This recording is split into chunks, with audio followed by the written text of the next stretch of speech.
Hello toppers, I am Danish, your master teacher of maths and science at Toppers Academy.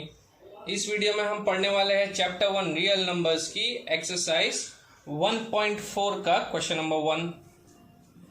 Without actually performing long division, state whether following rational number has terminating decimal expansion or non-terminating repeating decimal expansion.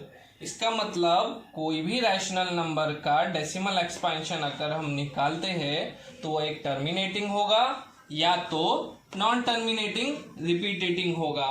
तो हमें यहाँ पे वही check करना है कि इनका decimal expansion कैसा है, लेकिन लॉन्ग डिवीजन मेथड अप्लाई नहीं करनी है, कंटिन्यूअस डिवाइड करके चेक नहीं करना है.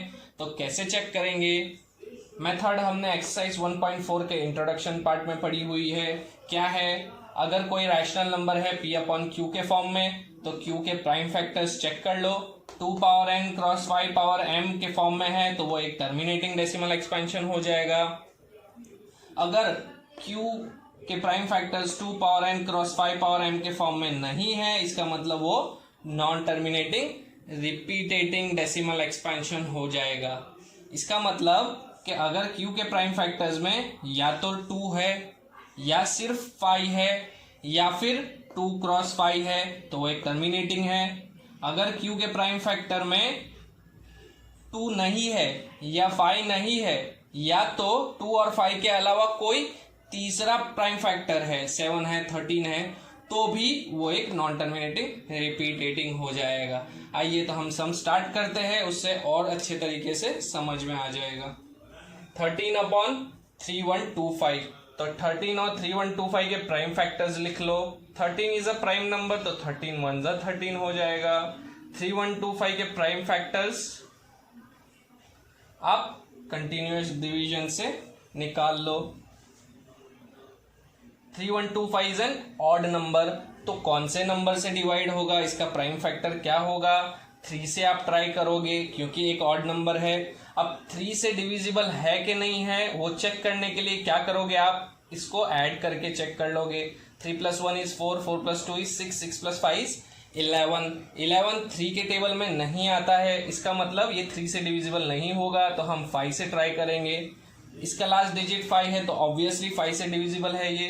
5 6 जा 30, 1 रिमाइंडर, 5 2 जा 10, सॉरी 2 रिमाइंडर, 5 5 जा 25. 625 है तो फिर से 5 से होगा. 5 125 जा 625. 125 है तो 5 25 जा 125. नाउ 5 5 जा 25 एंड 5 1 जा 5. तो prime factors of 3125 will include 1 2 3 4 5. 5 times 5 तो उसको हम एक्सपोनेंशियली कैसे लिख सकते हैं? 5 पावर 5. तो यहाँ पे हम देख सकते हैं कि prime factors of q has 5 as a factor. तो सिर्फ 5 हो या सिर्फ 2 हो या 2 क्रॉस 5 हो तो वो क्या होगा? एक टर्मिनेटिंग डेसिमल एक्सपेंशन होगा. तो यहाँ पे लिख दो कि हियर फैक्टर या फिर here q is of the form 2 power n cross 5 power m, where n कितना है? 2 का तो कोई फैक्टर नहीं है यहाँ पे, तो n 0 हो जाएगा. m कितना है? 5 का पावर, तो 5, m equals to 5. 2 power n cross 5 power m के फॉर्म में है ये, यस, तो hence it has terminating decimal expansion. चलिए 17 अपॉन 8 ट्राई कर लेते हैं. 17 इज अ प्राइम नंबर तो 17 1 जा 17. 8 के प्राइम फैक्टर्स क्या होंगे? 2 4 जा 8, 2 2 जा 4, 2 1 जा 2, तो 3 टाइम्स 2 इसका मतलब 2 क्यूब. तो यहाँ पे हम देख सकते हैं कि सिर्फ 2 प्राइम फैक्टर है q का, इसका मतलब वो एक टर्मिनेटिंग डेसिमल एक्सपेंशन है. फिर से याद रख लो, सिर्फ 2 हो या तो सिर्फ 5 हो या 2 क्रॉस 5 हो, इसका मतलब टर्मिनेटिंग है. तो here q is of the form 2 power n cross 5 power m, where n कितना है? 2 का पावर कितना है? 3. m कितना है? 5 का पावर कुछ भी नहीं है, 5 का फैक्टर ही नहीं है, तो m 0 हो जाएगा. Hence it has terminating decimal expansion. कितना इजीली हमें पता चल गया, कंटिन्यूअस डिवीजन करना नहीं पड़ा हमें, और हमें पता भी चल गया कि वेदर इट इज टर्मिनेटिंग और non terminating repeating decimal expansion. 64/455 try कर लेते हैं। पहले 64 के प्राइम फैक्टर्स ट्राई कर लो, क्या होंगे। 64 इवन नंबर है तो 2 से ट्राई कर लो। 2 32 ज़ा 64, 2 16 ज़ा 32, 2 8 ज़ा 16, 2 4 ज़ा 8, 2 2 ज़ा 4। तो 64 के प्राइम फैक्टर्स हो गए। अब 455 के ट्राई कर लो। 455 इज एन ऑड नंबर, तो 3 से ट्राई कर लो। 3 से डिविजिबल है कि नहीं है वो चेक करने के लिए 4 + 5 is 9, 5 + 5 सॉरी 4 + 5 is 9, 9 + 5 is 14। 14 3 के टेबल में नहीं है, इसका मतलब 3 से डिविजिबल नहीं है, तो 5 से ट्राई कर लो। 5 9 ज़ा 45, 5 1 ज़ा 5। अब ये 5 से नहीं होगा क्योंकि लास्ट डिजिट इसकी 5 या 0 नहीं है, तो 7 से ट्राई कर लो। 7 1 ज़ा 7, रिमाइंडर इज 2, 7 3 ज़ा 21, देन 13 1 ज़ा 13। अब 64 और 455 के प्राइम फैक्टर्स लिख दो। 64 के प्राइम फैक्टर्स क्या है, 1 2 3 4 5। 5 टाइम्स 2 मतलब 2 पावर 5, 5 इंटू 7 इंटू 13। यहाँ पे हम इजीली देख सकते हैं कि prime factors of Q includes 5, 7 and 13। सिर्फ 2 क्रॉस 5 के फॉर्म में होना चाहिए, मतलब या सिर्फ 2 होता तो चल जाता, वो टर्मिनेटिंग हो जाता। सिर्फ 5 हो जाता तो चल जाता, टर्मिनेटिंग हो जाता। लेकिन 5 के अलावा 7 और 13 भी है, इसका मतलब ये एक नॉन टर्मिनेटिंग रिपीटेटिंग है। तो यहाँ पे लिख दो, here Q is not of the form 2 power n cross 5 power m, so it has non-terminating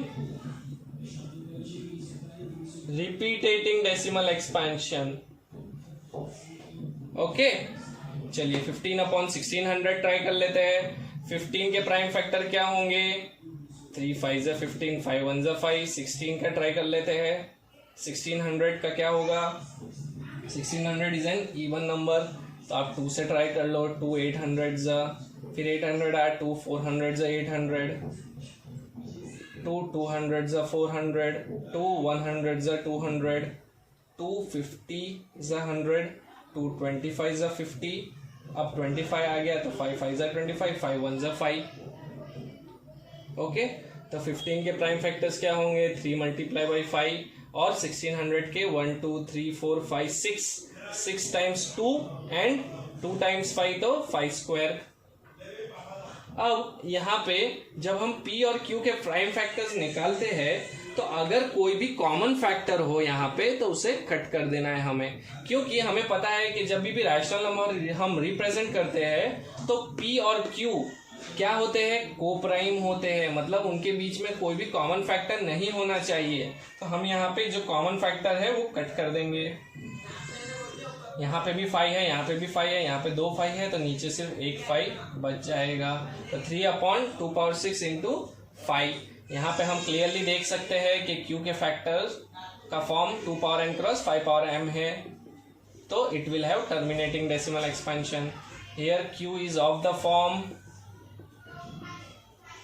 2 power n cross 5 power m, where n कितना है, 2 का पावर कितना है, 6 है, और m क्या है, 5 का पावर है, तो 5 = 1। Hence it has terminating decimal expansion। यहाँ पे ये स्टेप करना बहुत ज़रूरी है।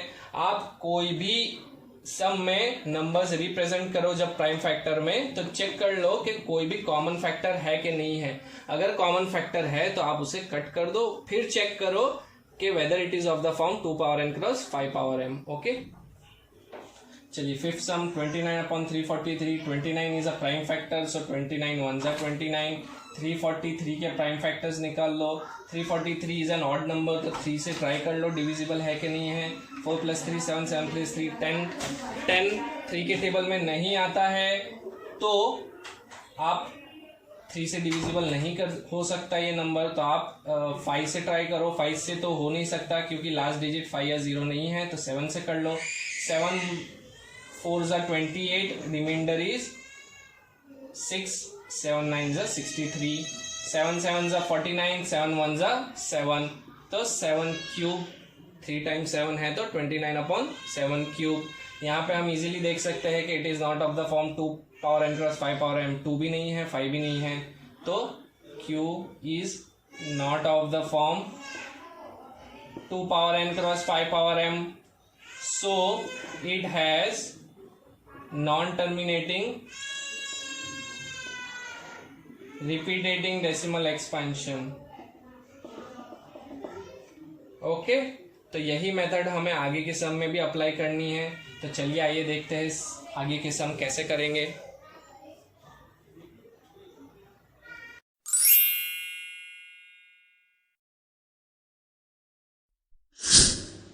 तो कंटिन्यू करते हैं हमारा एक्सरसाइज 1.4 का क्वेश्चन नंबर 1 का सब question 6, 23/2 cube into 5 square.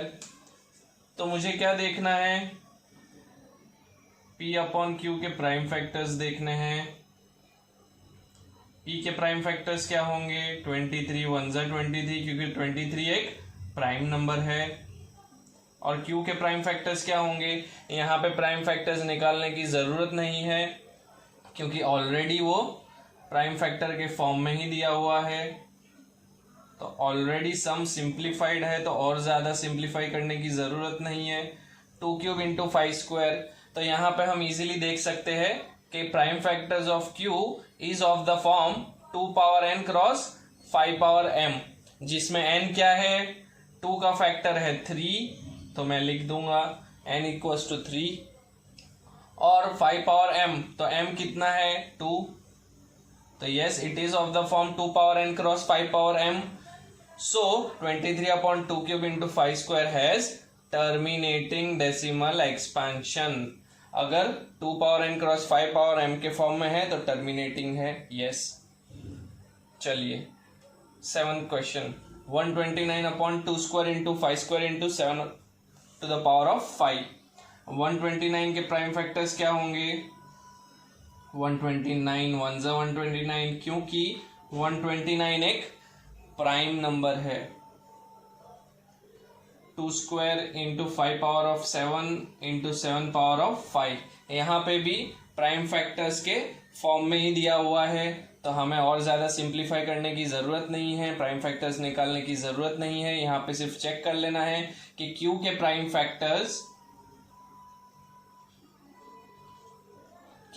Factor यहाँ पे 2 power n cross 5 power m के फॉर्म में है कि नहीं है।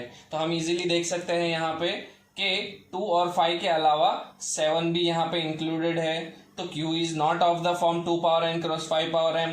तो जब भी q not equals to 2 power n cross 5 power m आ जाए तो वो एक नॉन टर्मिनेटिंग और रिपीटेटिंग डेसिमल एक्सपेंशन हो जाएगा। चलिए 8th क्वेश्चन देख लेते हैं। 6/15, पहले 6 के प्राइम फैक्टर्स देख लेते हैं। 2 3 ज़ा 6, 3 1 ज़ा 3। फिर 15 के देख लेते हैं। 15 के प्राइम फैक्टर्स क्या होंगे, 3 5 ज़ा 15, 5 1 ज़ा 5। तो हम p/q को कैसे रिप्रेजेंट करेंगे, उनके प्राइम फैक्टर्स के फॉर्म में 2 multiply by 3, q is 3 multiply by 5। अब जो भी कॉमन फैक्टर है हम यहाँ पे इसको कट कर देंगे, तो बच क्या गया, p/q will be equals to 2/5। अब यहाँ पे हम q के प्राइम फैक्टर्स चेक कर लेंगे कि whether it is of the form 2 power n cross 5 power m। तो yes it is of the form 2 power n cross 5 power m, where n का फैक्टर क्या है, सॉरी n का power 2 का power क्या है, n 0, क्योंकि 2 फैक्टर नहीं है यहाँ पे। और 5 पावर m मतलब 5 का पावर क्या है, m इज 1, क्योंकि यहाँ पे 5 पावर 1 है। तो yes it is of the form 2 power n cross 5 power m। तो ये क्या हो जाएगा, it's a terminating decimal expansion. वही सेम स्टेप है, आपको फॉलो करते जाना है, चेक करते जाना है प्राइम फैक्टर्स निकाल के। चलिए 9th क्वेश्चन, 35/50। पहले 35 के प्राइम फैक्टर्स निकाल लो। 5 7 ज़ा 35, 7 1 ज़ा 7, और 50 के प्राइम फैक्टर निकाल लो। तो 2 25 ज़ा 50, 5 5 ज़ा 25, 5 1 ज़ा 5। होप आपको प्राइम फैक्टराइजेशन मेथड इजीली समझ में आ गई है। आपको जल्दी जल्दी सॉल्व करते आ जाना चाहिए अभी तक। अब P upon Q will be equal to, P किसके फॉर्म में है 5 क्रॉस 7 और Q 2 मल्टीप्लाई बाई 5 2 टाइम्स है तो 5 स्क्वायर। अब यहाँ पे कॉमन चेक कर लो, ये 5 कॉमन है यहाँ पे भी एक 5 है, यहाँ पे 2 5 है तो एक 5 कट हो जाएगा। तो क्या बच गया 7 अपॉन 2 क्रॉस 5। अब Q के प्राइम फैक्टर्स चेक कर लो whether it is of the form 2 power n cross 5 power m। तो yes it is of the form 2 power n cross 5 power m where n equals to 1, m equals to 1। 2 का power भी 1 है, 5 का power भी 1 है। तो yes 35 upon 50 will have terminating decimal expansion. Okay, चलिए 10 question देख लेते हैं। 77 अपॉन 210, 77 के प्राइम फैक्टर्स निकाल लो। 7 11 11 1, क्योंकि ये 2 से भी नहीं होगा, ऑड नंबर है तो 3 से भी नहीं होगा, क्योंकि 7 प्लस 7 14 होता है तो 3 के टेबल में नहीं आएगा। 5 से तो ऑब्वियसली नहीं होगा, तो इसीलिए हमने 7 से ट्राई किया। 210 इट्स एन इवन नंबर तो 2 से होगा 2105। अब 2 से तो हो नहीं सकता क्योंकि ऑड नंबर है, तो 3 से ट्राई कर लो। 5 प्लस 1 इज 6, तो yes 105 will be divisible by 3। तो 3 3 are 9, रिमाइंडर इज 1, 3 5 are 15। अब 35 आ गया, 5 प्लस 3 8 होता है तो 3 से डिविजिबल नहीं होगा, तो 5 से ट्राई करेंगे हम। 5 7 are 35, 7 1 are 7। अब इसके प्राइम फैक्टर्स लिख दो, P के और Q के, और कोई कॉमन फैक्टर हो तो उसे कट करके चेक कर लो whether Q is of the form 2 power n cross 5 power m। तो यहाँ पे 7 और 7 कट हो जाएगा, क्या बच गया 11 upon 2 multiply by 3 multiply by 5। यहाँ पे Q के प्राइम फैक्टर्स हम इजीली देख सकते हैं कि it is not of the form 2 power n cross 5 power m, क्योंकि 3 फैक्टर भी इंक्लूडेड है यहाँ पे। तो यहाँ लिख देना है it is not of the form 2 power n cross 5 power m, hence 77 upon 210 will have non terminating repeating decimal expansion. Okay, तो यहाँ पे हमारा क्वेश्चन 1 कंप्लीट होता है। नेक्स्ट वीडियो में हम क्वेश्चन 2 देखेंगे।